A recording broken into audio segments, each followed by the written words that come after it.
Success of an entrepreneur. We've raised the bar. Learn firsthand from successful business owners and create your own path to success. I'm going to show you how great I am. It's time to hit the road to growth with team lead of the Enriquez Group, Realtor Vinny. Hi, you Road to Growth listeners. Today I have Christine Nicholson. She is an award-winning professional business mentor, author, and speaker. Thank you, Christine, for being here today. Thank you for having me. And you'll slowly, over this podcast, realize that she has a little bit of an accent. So she is from the UK.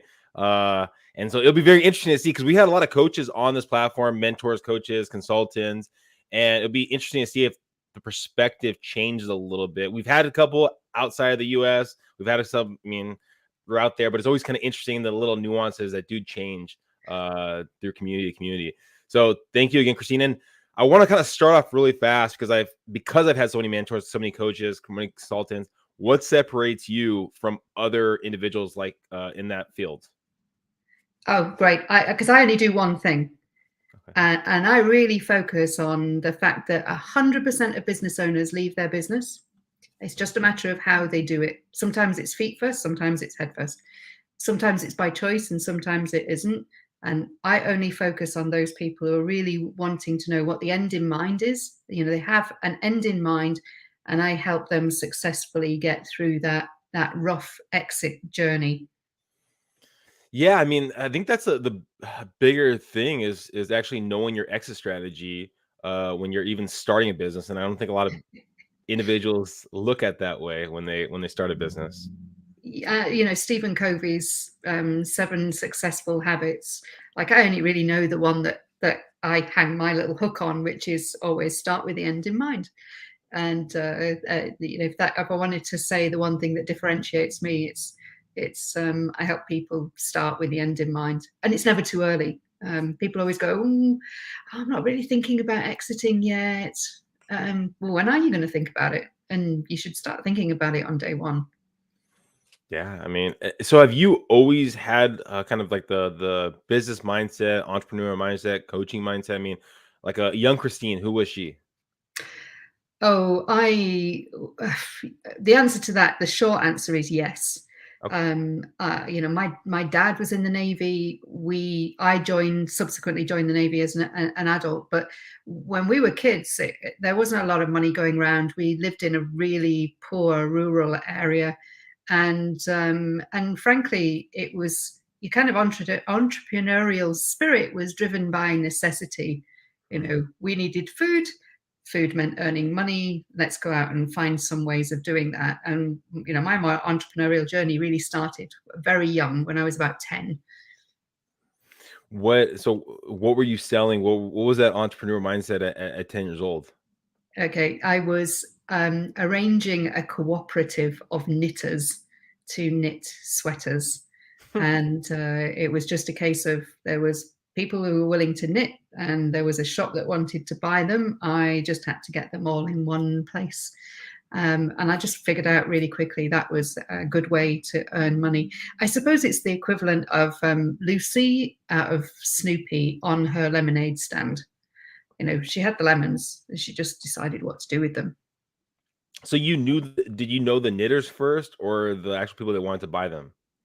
No, it was being in the shop and listening to the lady saying, I've got this market I can sell to. I can't get anybody to knit. And I'm thinking, I know loads of people who knit. So it was like herding cats. But I was 10 years old. I didn't know that this was unusual. I was just determined. And I think most people who know me, if they had to describe me in one word, it would probably be quite bloody minded. So you were at 10 years old doing it out of necessity, right? Kind of Yes. building this kind of entrepreneurship mindset. As you grow up, when did you get past the point of actually entrepreneur mindset out of necessity, but more out of a love for something maybe bigger than you? I think that was after some time in the military, and I had a great time in the military.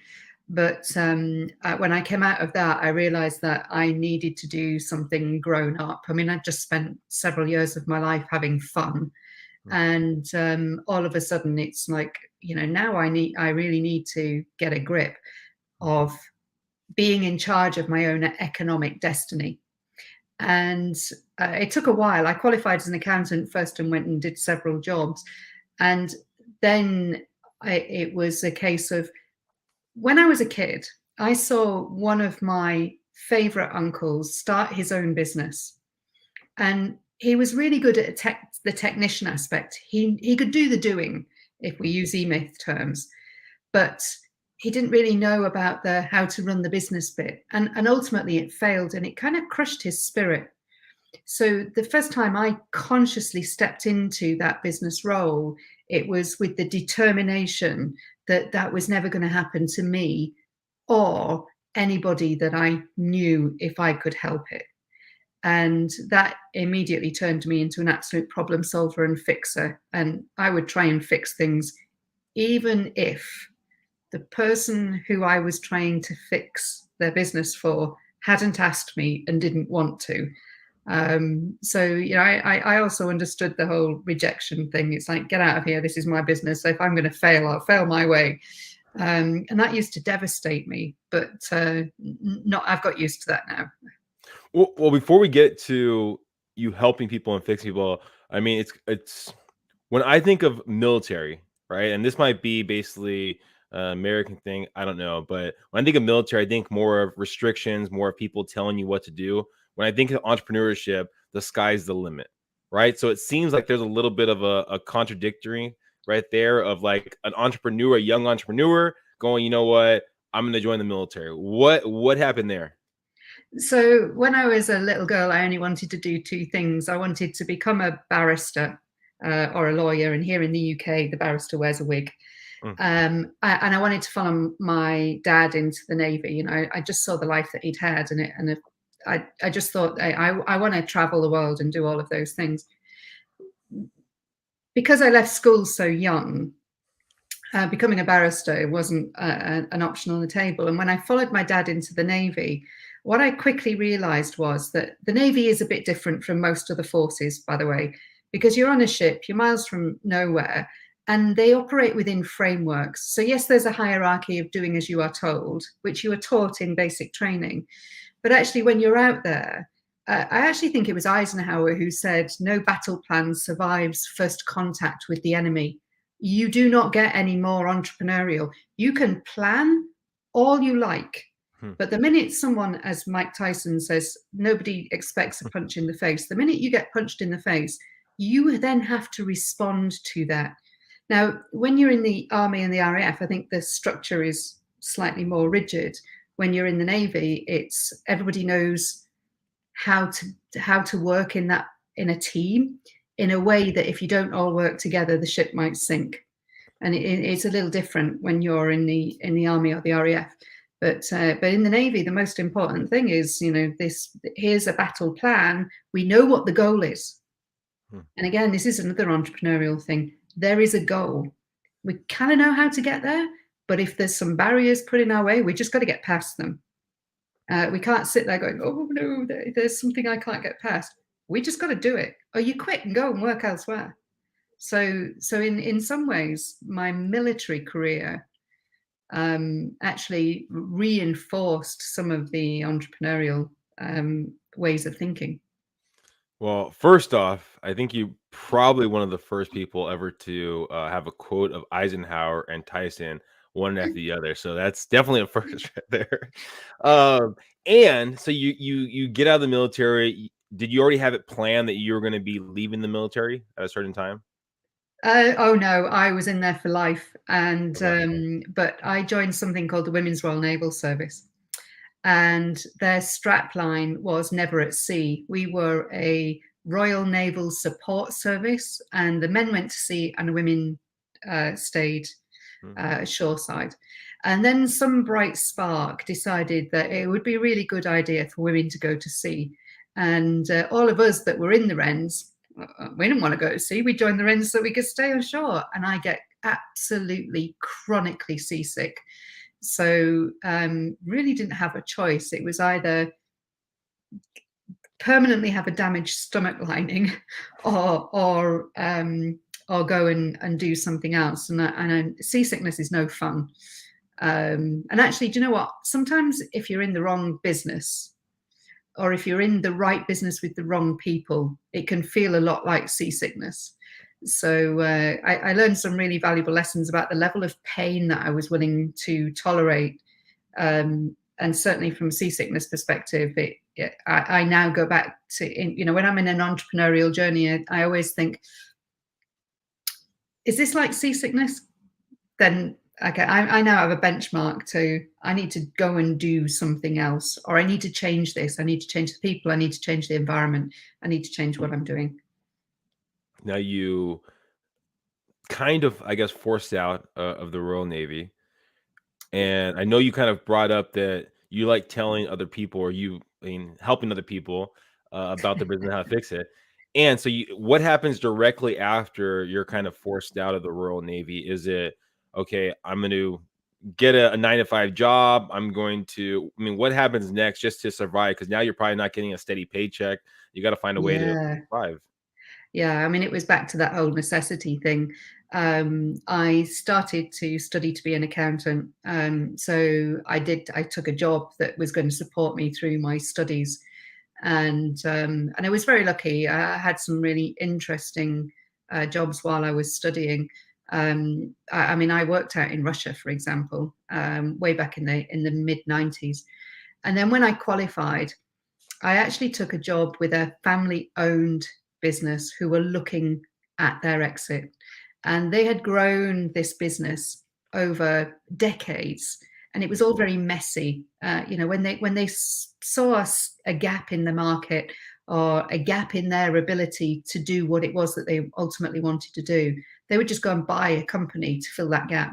So it had been acquired and put together in a way. It was a bit like watching kids playing with Lego bricks, a messy Lego brick building.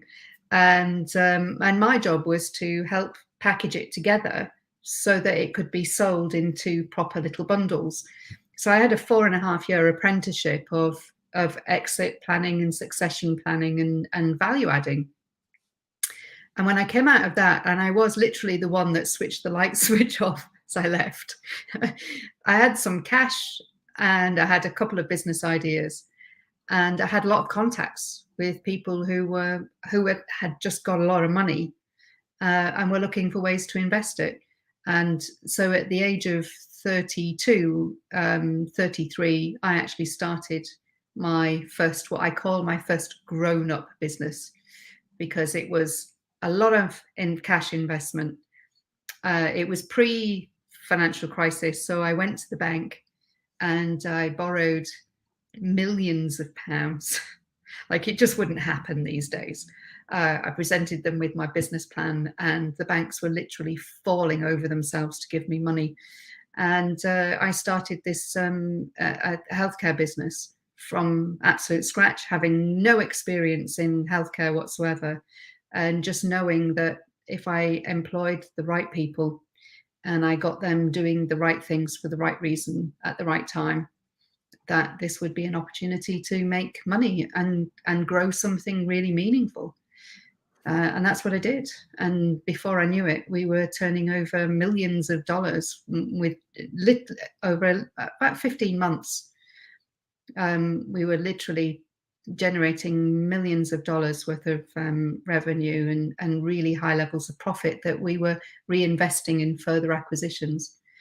So where did the confidence come from for you? I mean, at that time of going to the bank, having that business plan, knowing what you wanted to do, and saying, okay, I'm going to use multiple millions of pounds to build this business. Here's the irony. I didn't know that was unusual.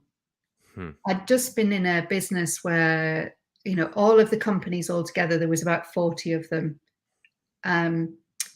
All together, they literally turned over hundreds of millions of dollars every single year. And so I'd become normalized with these really big numbers. So actually going to the bank and saying, would you give me 6 million?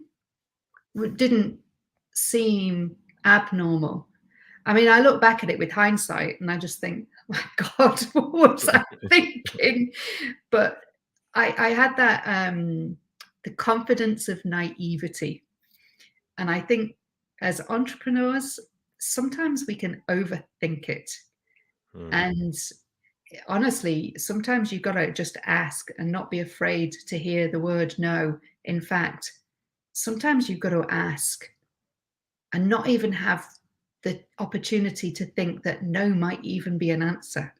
It is, well, of course they're going to give it to me. And then if they do say no, obviously there's dealing with rejection, which can be a bit of a challenge. But you've got to go. You've got to go for it as if no isn't even on the table. Being a owner compared to being an employee in that transition time, where were you gaining the knowledge, or I guess earning the knowledge to transition from being an employee to being an owner of your business? Did you have a coach? Were you taking classes? Did you have mentors? I mean, where were you getting the knowledge from? Oh God, that's such a tough question. I've had mentors in one way, shape, or another since I was about 9 years old. They might have come in different guises. They might not have called themselves mentors, but they've definitely been guides. And I've always been really lucky to have, or less lucky, just fortunate, I suppose, very blessed to have people by my side that just happen to be the right people at the right time, for whatever set of circumstances. And I think after leaving the Navy, the idea of having a regular job or a steady job, it's almost like that disappeared from my mind as a need. I know a lot of people really struggle with that transition, but I think I'd realized that there's no more security in having a job than there is in being an entrepreneur, running your own business. There's a perception of security, but there is really no more security. I mean, they can let you go tomorrow, and it's how long is your paycheck and your savings going to last you? So, and if you think about it, some really big businesses have actually gone under from, zero to sub-zero in days because they've kept it very secret. So there's a perception of security in employment. I think I just never really subscribed to. It's just not. It was never part of my psyche. I always knew that things could disappear as quickly as they can appear. So where did that come from? I mean, where did that idea that, the security, because I think the perception, like you said, right? The perception is that the 9-to-5 job is always going to be there. Yet, with the way you looked at it, was that 9-to-5 job is not always going to be there. Just like entrepreneurship won't always be there. You could close your doors. So, did you have someone close to you that lost their job, or was it someone that you kind of okay? Yeah, so I come from a reasonably small industrial town in the north of England, and when I was a wee girl, a small girl, that town's industry was shipbuilding. It still is, by the way. It's the home of the nuclear submarine. But when I was a little girl, the hooter used to go in the shipyard. And you knew you'd have to get off the street because 40,000 men on bicycles and feet would literally, like the gates would swing open and this flood of humanity would come out. And during the early 80s, the shipyard was decimated by the changes in the industrial machinery here in the UK. And now there are, I don't know, there's probably 4,000 or 5,000 people work in the shipyard now. In the wider economy, there's probably about 15,000 people who rely on the shipyard.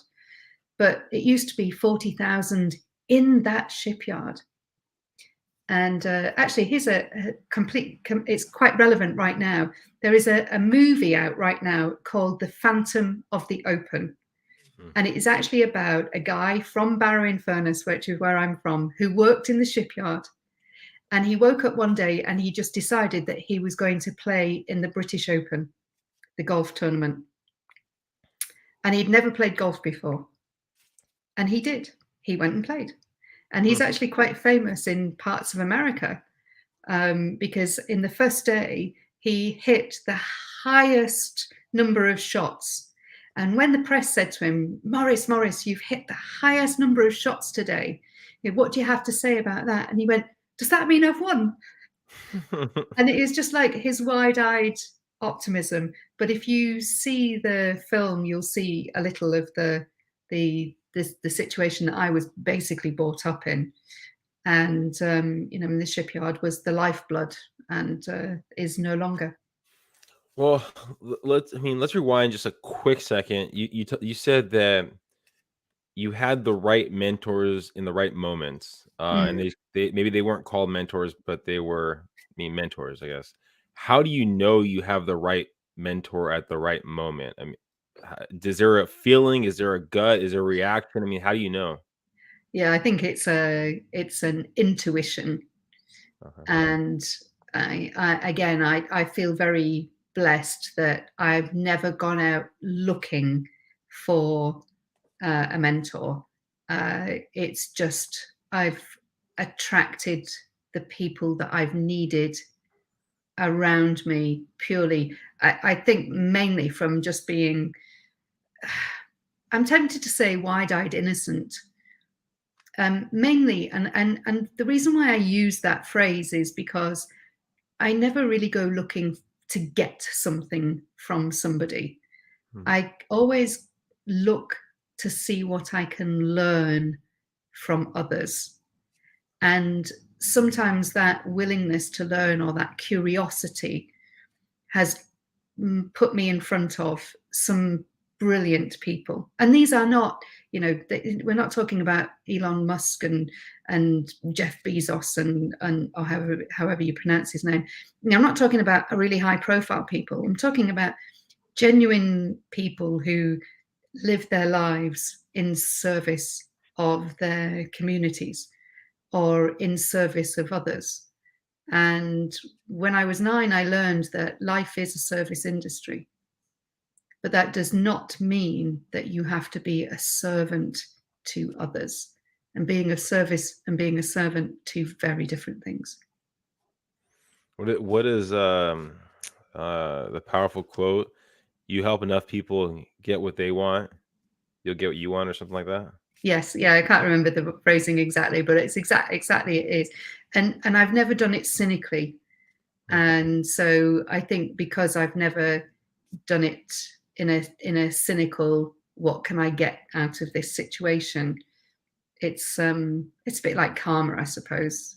I know some people might not believe in it, but there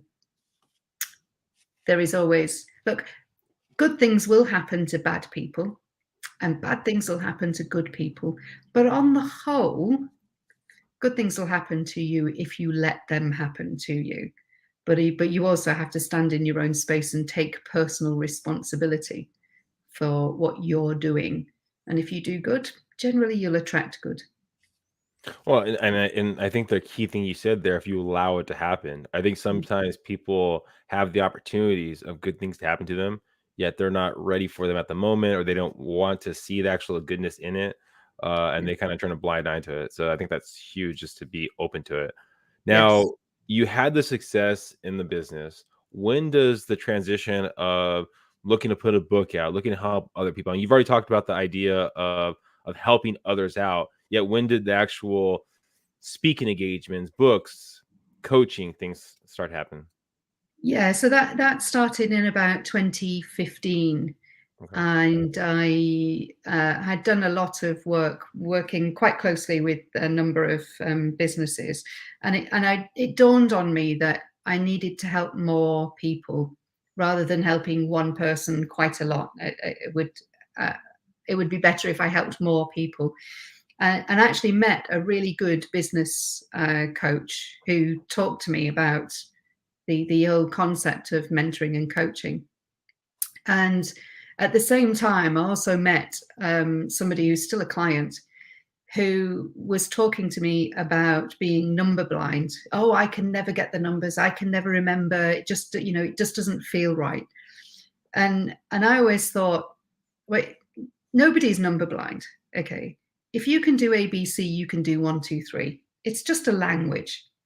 And what I realized was it was a language that accountants use, a bit like law is the language of lawyers, medicine is the language of doctors and dentists, and coding and programming are the languages of IT, and they're kind of languages that are used to separate us.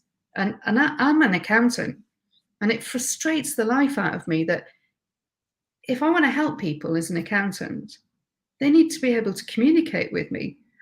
So my first book I actually wrote for that client to help him demystify the language of finance. And now I sell that book to accountants in big packs of, multi-packs, so that they give them to their clients, so that their clients can have better conversations with them. My first book, 5 Minute Finance, I sell that regularly on Amazon, and they send me a nice commission check, and it buys my sweeties at the end of the month. It's not huge. So, it's candy over there, isn't it? It's not sweeties, it's candy. But the minute I'd written that one, I realized that the next step was there's some basics of business that many entrepreneurs, when they're so busy being the technician, just kind of don't get. And again, it's all dressed up in this language that most people don't understand. So my second book, which is called What's Your Profit Score, is literally about 7 things. It's 7 questions to ask yourself so that you can assess where you are in your entrepreneurial journey. And all of my books are really easy to read. I always try and say you can read my books in less than 3 hours, and you can implement them in less than a week. They've all got implementable actions. So I've written 4 now. One was How to Build a Successful Tech Business. Again, another client who was quite happy. He was on track to hand over £1 million to his technical development team with no idea what he was going to get and when he was going to get it. So I wrote and it's called How to Build a Unicorn, which is a bit, it's an ironic title, but it is how to build a successful tech business, not how to make someone else a millionaire on your dime. And then the latest one, which is called Sell It, which is literally about how to get your business sale ready and understand that exit journey. So, and again, written as a step-by-step guide for anybody who's going down that journey, so that they don't get bamboozled by either expensive consultants or, sadly, coaches who don't know what they're doing. I have to ask you for how many coaches out there, percentage-wise, because I've actually had this question pop up a couple times. Do you think don't know what they're doing, but classify themselves coaches? I would say about 95%. Wow.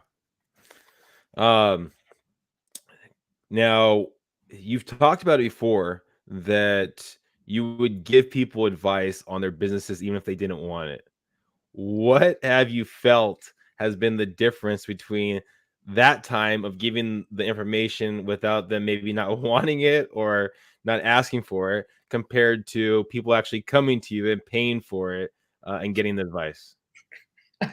I'm a lot happier. I have to say, it took a long time before I became aware that that's what I was doing.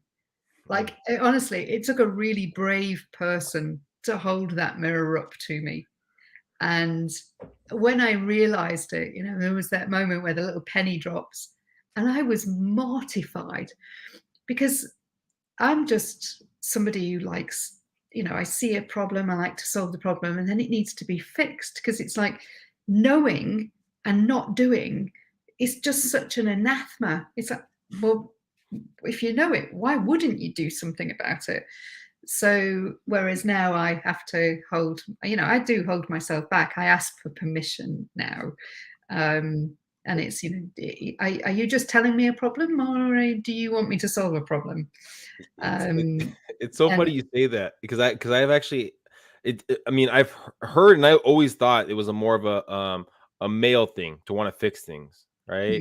And I was talking to one of my old coaches, and he learned that with his significant other when she was telling him stuff, and he goes, "Let me ask you before we go into this, do you want me to help you solve the problem, or you just want me to listen to the problem?" Just like you're doing it. And he goes, "It changed our marriage." And so it's interesting. Yeah. Yeah, I have heard that, and I do appreciate that. I've probably got quite masculine traits from that perspective, but yeah, it changes you when you ask for permission.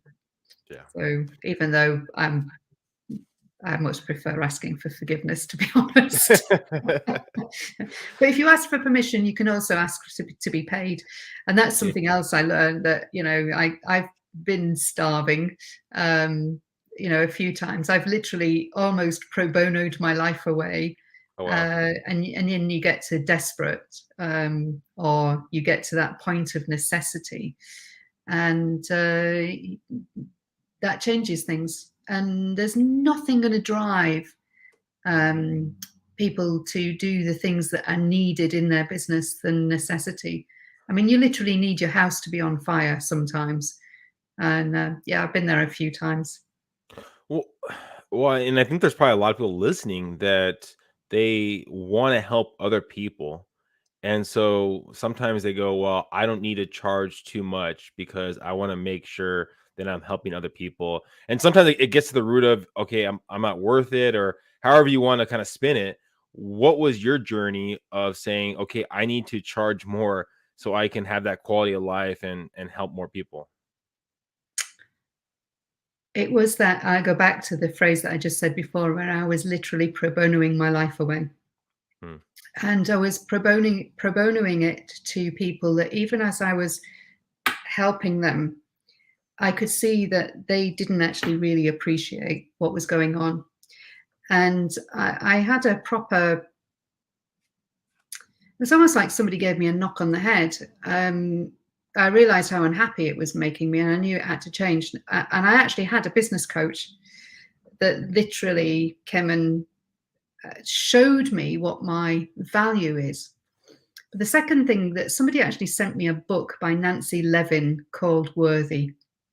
And it's predominantly written for women, but honestly, there's no gender agenda here. If you're a man and you've got low self-worth, go and read it. Because there's some exercises in there that really work. And it was a proper wake-up moment for me, in that, the premise is, who holds the purse strings? Well, it was me holding my purse strings. I'm not married. I run my own business. I wasn't with I wasn't running it with anybody, but I was literally giving away absolutely everything. And so I decided to do something quite extreme.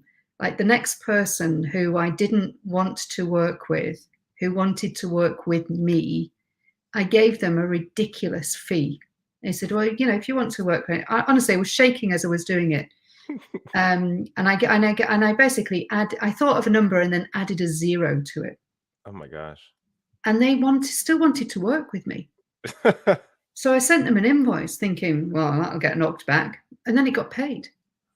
And then I thought, okay, there's something in this. And it really made me think very carefully about what value I offered, and actually what service I offered, to make sure that I only do the things that I really enjoy.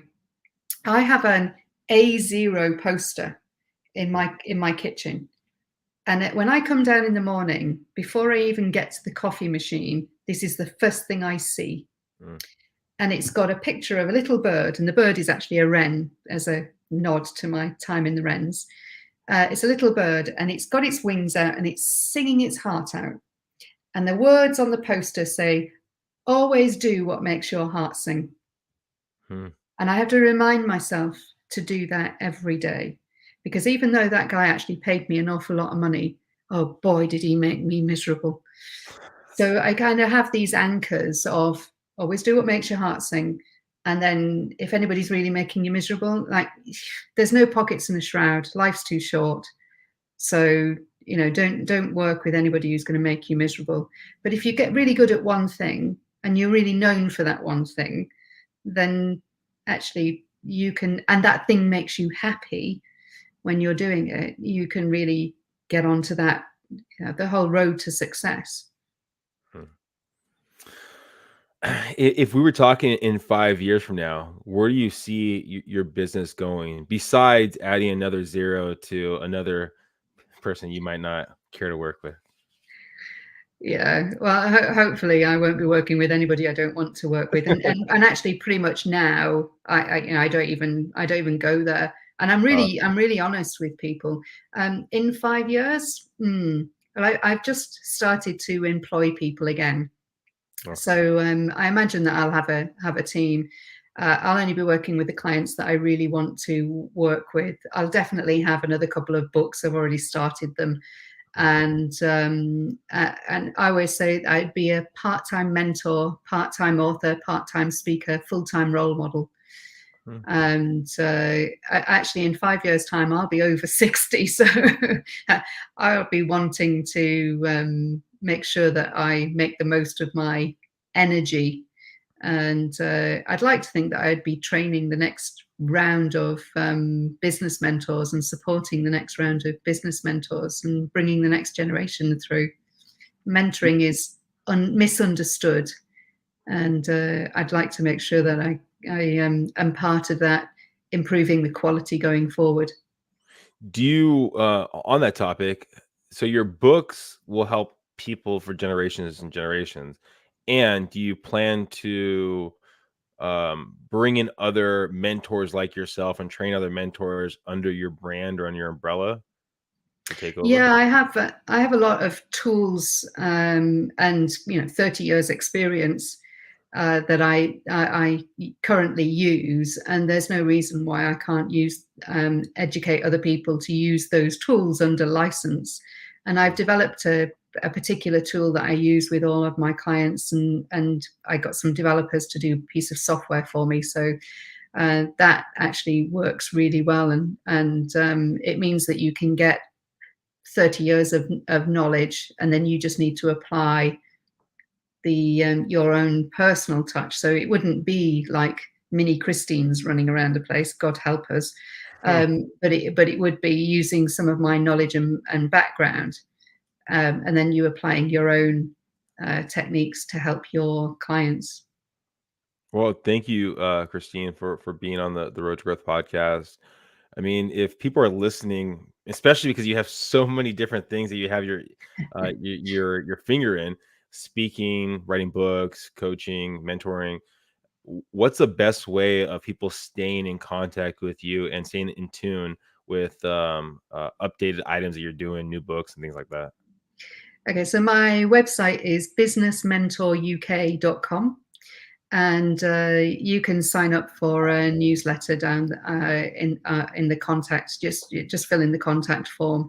I do a monthly newsletter, and this month is actually, the theme is all around kindness. Is there room for kindness in business? Short answer, of course, is yes. In fact, there's plenty of room for it. So, and you can definitely keep in touch, not only with what I'm doing, but with things like this podcast, for example. There'll definitely be a link in there, and to all of the other podcasts that I've been very kindly hosted on. I love the podcast format. It's just so great because it's generally, it's like this one. It's just a really enjoyable, enriching conversation, and I always take something away from it.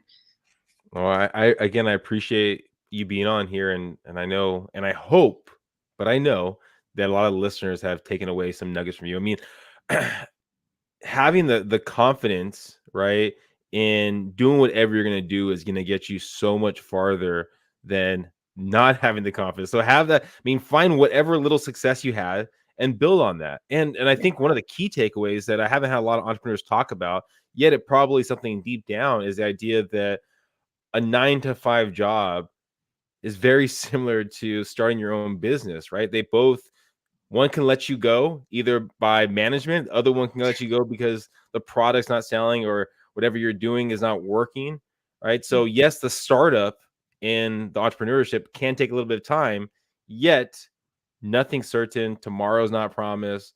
So take the chance on your dreams, because if you don't take the chance on your dreams, you're going to say one day and going, what if? So thank you again, Christine, for being here. Everyone, please subscribe, please share, go in the show notes, and follow Christine. Bye, everyone. Thank you.